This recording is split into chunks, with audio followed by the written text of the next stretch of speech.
Hello दोस्तों, मैं आपका स्वागत करता हूँ मेरी इस नई वीडियो में। आज की इस वीडियो में मैं आपको 12th क्लास के इम्पोर्टेंट नोट्स प्रोवाइड कराने जा रहा हूँ। मोस्ट इम्पोर्टेंट क्वेश्चंस मैं आपको प्रोवाइड कराने जा रहा हूँ जो 2020 के बोर्ड एग्जाम्स में आने वाले हैं। अगर आपने मेरा चैनल अभी तक सब्सक्राइब नहीं किया है तो मैं आपसे पहले रिक्वेस्ट करता हूँ कि पहले आप मेरे चैनल को सब्सक्राइब करें ताकि आप मेरी वीडियोज़ को कंटिन्यू देखते रहें। मैं आपको सबसे पहले हम स्टार्ट करेंगे पोएम से। मैं आपको पूरे चैप्टर्स के नोट्स देना चाहता हूँ। जो भी 12th क्लास के इम्पोर्टेंट क्वेश्चंस होते हैं हमारे पोएम्स में, हमारा जो जो इंक्लूड है, मैं आपको इससे पहले कि क्वेश्चंस के बारे में डिस्कस करूँ, मैं आपको इस बार 12th क्लास के पहले सिलेबस के बारे में बता देता हूँ। रिड्यूस सिलेबस जो इस बार आया है, जो डिलीटेड पोर्शन अब हट चुका है। अभी भी बहुत सारे बच्चों को कन्फ्यूजन है कि इस बार क्या आएगा। मैं उन बच्चों को ये बात क्लियर कर देना चाहता हूँ कि 12th क्लास में इस बार पहले जो जो चीज़ें हमारी कैंसिल हो चुकी है, हम पहले उन चीज़ों के बारे में डिस्कस कर लेते हैं ताकि आपको पता चले कि क्या क्या चीज़ें अब हमें नहीं पढ़नी है। सबसे पहले रीडिंग पार्ट में, जैसे कि हम देखें 12th क्लास में रीडिंग पार्ट में हमारा नोट मेकिंग एंड समराइजिंग हट चुका है। एक अच्छी बात है, आपका काम थोड़ा ईजी हो चुका है। और लिटरेचर पार्ट में फ्लैमिंगो से हमारी पोएट्स एंड पैनकेक्स वाला चैप्टर कैंसिल हो चुका है। द इंटरव्यू चैप्टर डिलीट हो चुका है। गोइंग प्लेसेस वाला चैप्टर डिलीट हो चुका है। और एक पोएम भी डिलीट हो चुकी है हमारी, अ रोड साइड स्टैंड। और विस्टास से अगर हम बात करें तो विस्टास से हमारा द टाइगर किंग एक इम्पोर्टेंट चैप्टर था, उसको इन्होंने डिलीट कर दिया है। Journey to the end of the earth, इसको भी डिलीट कर दिया है। एंड मेमोरीज ऑफ चाइल्डहुड जो एक इंटरेस्टिंग चैप्टर था और एक इम्पोर्टेंट चैप्टर था, उसको भी इन्होंने डिलीट कर दिया। राइटिंग सेक्शन में इन्होंने पोस्टर मेकिंग, बिजनेस और official letters for making inquiries, ये सारी चीज़ें इन्होंने डिलीट कर दी है। स्पीच एंड डिबेट भी कैंसिल कर दिया इन्होंने। आपका इन्होंने बहुत सारा काम इजी कर दिया है। इसका मतलब ये नहीं कि इन्होंने ये सारी चीज़ें काटी है। इसका मतलब यह है कि आप जो क्वेश्चंस आएंगे वो लिटरेचर के बेसिस पे आएंगे। इसलिए आपको इन सब चीज़ों पे ध्यान देना है, चैप्टर्स पर, लिटरेचर पर ज़्यादा ध्यान देना है, क्योंकि ज़्यादा अब लिटरेचर आएगा हमारा। और इसलिए मैं आपको नोट्स प्रोवाइड करा रहा हूँ। आप इन नोट्स को यूज़ कर सकते हो अपने बोर्ड एग्जाम्स में और एक अच्छे नंबर ला सकते हो। आज की वीडियो में हम पोएम नंबर 1 डिस्कस करेंगे। ये वीडियो नंबर 1 है मेरी, माई मदर एट 66 बाई कमला दास। हमारी पोएम्स के बारे में आपको बता देना चाहता हूँ। टोटल हम 5 पोएम्स है हमारी, जिसमें से हमारी एक पोएम कट चुकी है। सेकेंड पोएम हमारी an elementary school classroom in a slum by Stephen Spender. Third है हमारी keeping quiet by Pablo Neruda. Fourth है हमारी a thing of beauty by John Keats. Fifth है हमारी aunt Jennifer tigers by Edwin Rich. तो आज की इस वीडियो में हम माई मदर एट 66 पढ़ने जा रहे हैं। उसके कुछ इंपॉर्टेंट क्वेश्चंस को मैं आपको नोट कर सकते हो आप अपनी कॉपी में, जो कि मोस्ट इंपॉर्टेंट क्वेश्चंस हैं जो इस बार 2021 के बोर्ड एग्जाम्स में आएंगे। Let's start our class without delaying. सबसे पहला जो हमारा क्वेश्चन होता है, what is the pain and एक्ट that the poetess Kamala Das feels. तो सबसे इम्पोर्टेंट क्वेश्चन है हमारा, बहुत बार पेपर में पूछा जाता है कि हमें बताना है कि वो क्या पेन था जो पोएटेस कमला दास फील्स कर रही थी। पेन एंड एक्ट बताना है। मैं आपको कुछ बातें बता देना चाहता हूँ। आपको जो मैं नोट से प्रोवाइड करा रहा हूँ, आपको सारे के सारे आंसर इसी वे में लिखने हैं जिस वे में मैंने लिखे हैं, तभी टीचर आपको पूरे नंबर देगा। इसका जो आंसर है, the poetess Kamala Das usually thinks that time does not spare any person. In the old age a person loses her power, colour and brightness. सबसे पहले ये बताया गया है कि कमला दास ये सोचती है, आमतौर से ये सोचती है कि जो टाइम होता है ना, वो किसी के लिए रुकता नहीं है। इन द ओल्ड एज में क्या होता है कि कोई भी पर्सन क्यों ना हो, भले ही वो रिच हो, पुअर हो, किसी भी फैमिली से बिलोंग करता हो, किसी भी कास्ट से बिलोंग करता हो, हर किसी को उस चीज़ का सामना करना पड़ता है। हर किसी को ओल्ड एज में अपनी पावर को, अपने कलर को, अपनी ब्राइटनेस को खोना पड़ता है। मैं चाहता हूँ कि आप उसको इंटरेस्ट लेके पढ़ें, ताकि आपको तभी समझ में आएगा। उसको आप लर्न करना स्टार्ट करें, आप सीखें। आपको पैटर्न समझना है कि क्वेश्चंस कैसे लिखे जाते हैं। आप इसको लर्न कर सकते हो इन क्वेश्चंस को। 100% क्वेश्चन है ये, हमारे हर साल पेपर में पूछे जाते हैं। और a person becomes weak and helpless. Then after that क्या होता है, जब हम ओल्ड एज में चले जाते हैं, पर्सन क्या हो जाता है, वीक हो जाता है एंड हेल्पलेस हो जाता है। देन ही और she goes into the mouth of death. फिर वो मृत्यु के मुंह में चले जाते। और यही वो डर था, यही वो पेन था जो उसको बार बार हो रहा था। सो हमारा पहला क्वेश्चन ये था कि what is the pain and एक्ट that the poetess Kamala Das feels. So इस क्वेश्चन का जवाब हमने दे दिया। सेकंड क्वेश्चन की तरफ चलते हैं। सेकंड क्वेश्चन जो हमारा इंपॉर्टेंट है, हमें ये बताना है कि ये क्वेश्चन भी पेपर में हर साल पूछा जाता है कि how does the poetess Kamala Das remove the pain and एक्ट while she is going to Cochin airport in her car. तो हमें बताना है कि पोएटस कमला दास ने अपना पेन रिमूव कैसे करा जब वो कोचीन एयरपोर्ट जा रही थी अपनी कार के अंदर। सो सिंपल सा आंसर है इसका भी, while driving her car to reach Cochin airport the poetess feels pain and ache in her heart to see the miserable condition of her mother. She looks out of the window. So जब वो Cochin airport जा रही थी तो जब उसने अपनी mummy के चेहरे की तरफ देखा तो जो कंडीशन थी बहुत ही मिजरेबल थी।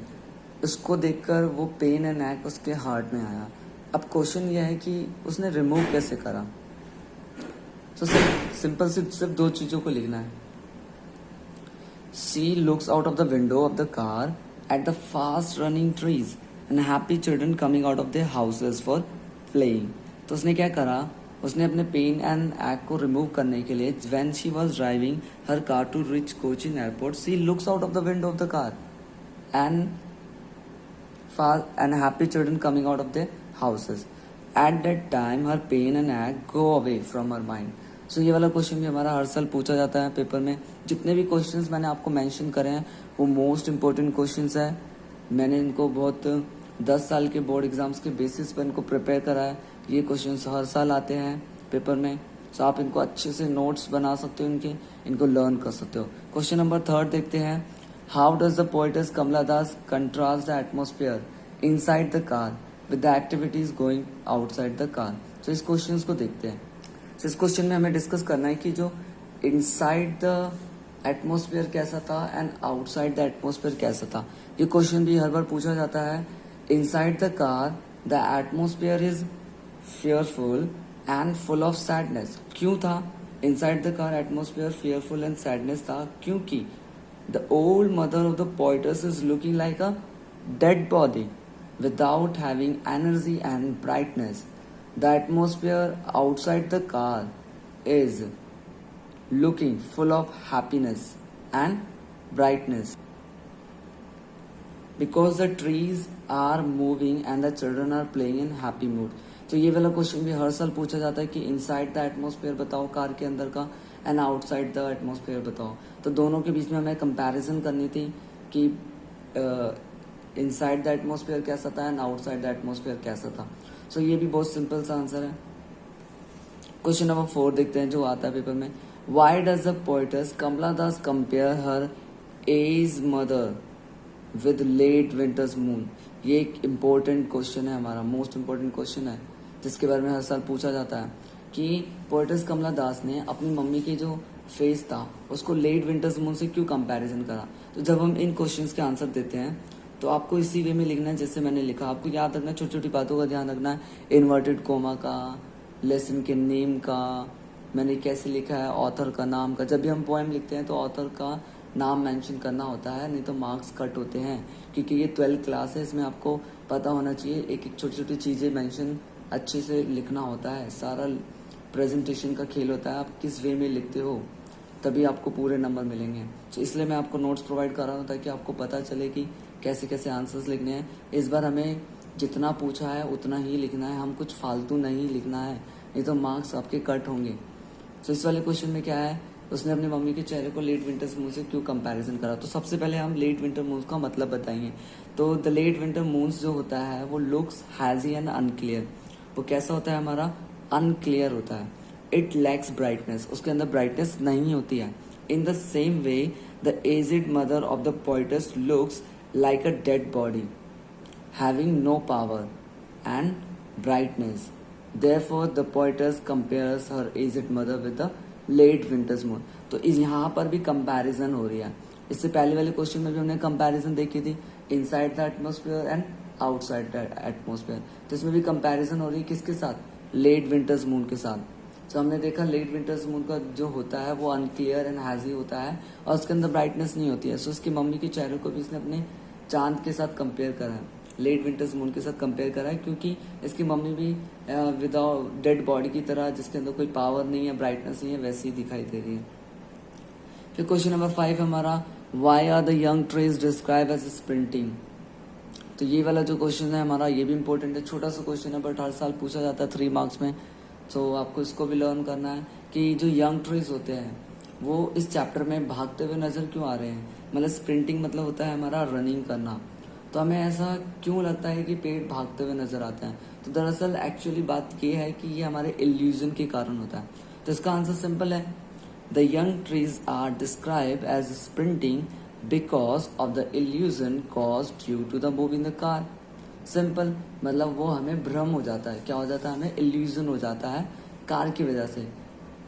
एक्चुअली हम कार में बैठे होते हैं और पेड़ हमें मूव करते हुए नजर आते हैं, क्योंकि वो हमारे इल्यूजन होता है जो कि कार के द्वारा क्रिएट किया गया है। तो इसका आंसर सिर्फ छोटा सा है, because of the illusion cause due to the moving the car. Question number 6 जो कि एक इम्पोर्टेंट क्वेश्चन है, इसमें मैंने इस पोएम में माई मदर एट 66 में जितने भी क्वेश्चंस आपको बताए, अगर आप एक भी क्वेश्चन लीक करोगे सो आपको बहुत ज़्यादा प्रॉब्लम हो सकता है, क्योंकि every question is very very important है। इसलिए मैं आपसे रिक्वेस्ट करता हूँ कि आप इन क्वेश्चन को अच्छे से लर्न करें, सेम टू सेम आपको इसी वे में लिखना है, आपको पूरे पूरे नंबर मिलेंगे, क्योंकि बोर्ड एग्जाम्स में हमें बोर्ड एग्जाम्स है, इन्हीं नोट्स को मैंने भी यूज़ किया था और अच्छे नंबर्स मिलते हैं। सो क्वेश्चन नंबर 6 में क्या है, what do the parting words of the poets to her mother signify. The parting words of the poets, क्या है पार्टिंग वर्ड्स। पेपर में ये वाले वर्ड्स, ये पार्टिंग वर्ड्स पूछे जाते हैं। तो ये वर्ड्स थे हमारे, सी यू सून अम्मा, एंड हर स्माइल सिग्निफाई, जो उसकी स्माइल थी वो क्या सिग्निफाई कर रही है, hope and assurance, not only to her mother but also to herself. See हमारी आज की पोएम थी my mother at 66। I hope आपको इनको आप पोस्ट करके इन नोट्स को राइट डाउन कर सकते हो अपनी कॉपी में। ये मोस्ट इंपॉर्टेंट नोट्स है, मोस्ट इंपॉर्टेंट क्वेश्चंस है जो पेपर में हर साल पूछे जाते हैं। So thanks for watching my videos. अगर आपको मेरी ये वीडियो पसंद आती है और अगर आप 12th क्लास के स्टूडेंट हो सो प्लीज़ अपने दोस्तों के साथ अपने स्कूल ग्रुप्स में इस नोट्स को शेयर कीजिए, क्योंकि ये एक इम्पोर्टेंट नोट्स है जो आपकी बहुत ज़्यादा हेल्प कर सकते हैं। हम पार्ट 2 में मिलेंगे। अगर आपको मेरी वीडियो पसंद आई आप कमेंट करें, ताकि मैं इसके आने वाले पॉइंट्स भी डाल सकूं, आने वाले और भी चैप्टर्स मैं इसमें डालूंगा, ताकि मैं आपको पूरा इंग्लिश का पूरा 12th क्लास का सिलेबस कराऊंगा आपको मैं। We will meet soon in the next video. Thank you.